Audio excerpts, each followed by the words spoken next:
Walsall Creative Factory, and this is the team that put the book together commemorating the Queen's visits to Walsall and the Jubilees, or the coronation and the Jubilees that followed. So it's Walsall celebrating the Queen. I did the research, so I looked at who would be good people to interview and what they did. So I found people who had maybe been involved with the street party or with any of her jubilees, and also the royal warrant holders, who are very important as well. So I was responsible for the contemporary photographs in the book, and it was just a pleasure to meet all of the lovely local Walsall people and to be a part of this project. And once the research had been done and people had said they wanted to take part, I was sent out to chat with them and get their stories and edit those down into picking out the key parts for the book. And overall, it was just an absolute pleasure to collect these wonderful bits of oral history, because what people had to tell us was fascinating. I'm in the book because of all my memorabilia. This is a small selection of it. I've got about 300 pieces at home.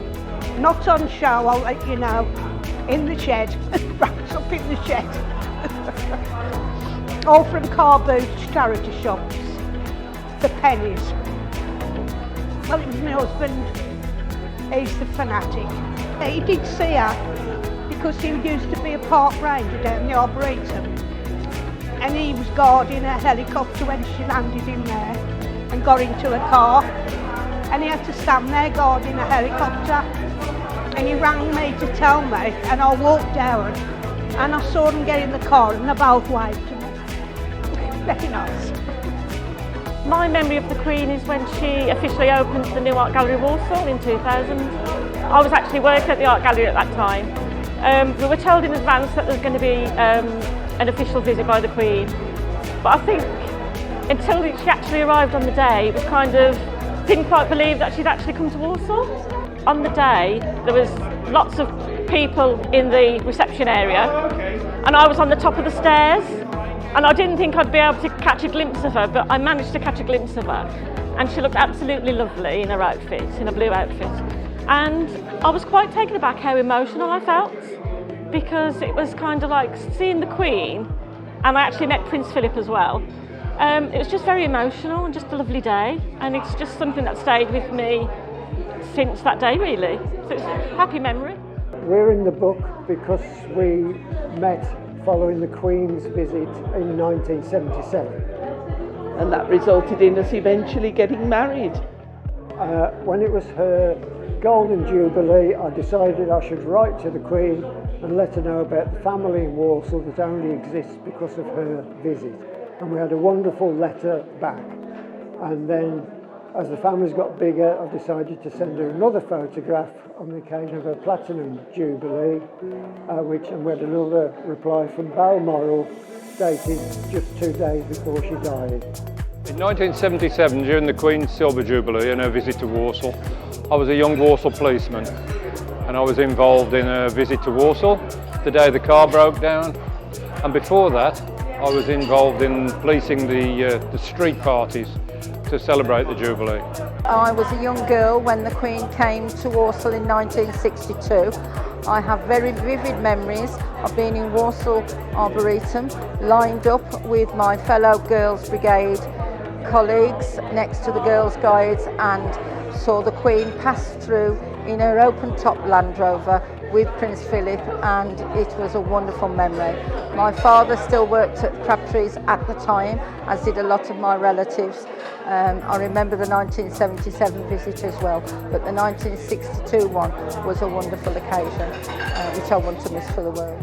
I never actually had the privilege of meeting the Queen, but she's been very present in my life from 1953 to all her jubilees till she sadly passed away. I was 9 years old at her coronation, and we had a wonderful street party. All the children in the street had a thoroughly good time. All the parents were out there as well. We had fancy dress.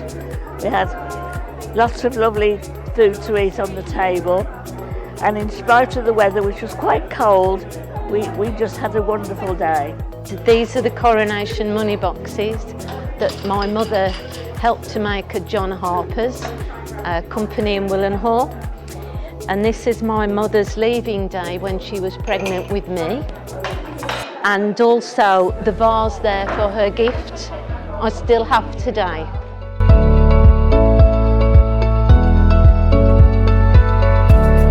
I used to work in the communications team at Walsall Council and came up with the idea of commissioning an oral history book to celebrate the Queen's reign and people in Walsall, their memories, the way they used to live, work, travel, socialise, eat, what they dressed in, the music they listened to, and how they celebrated, and struggles they went through as the town changed and the borough changed over the years. I think the originator of this, the young lady that will be here today, who will be introduced and obviously be received one of these books, we should be very proud of.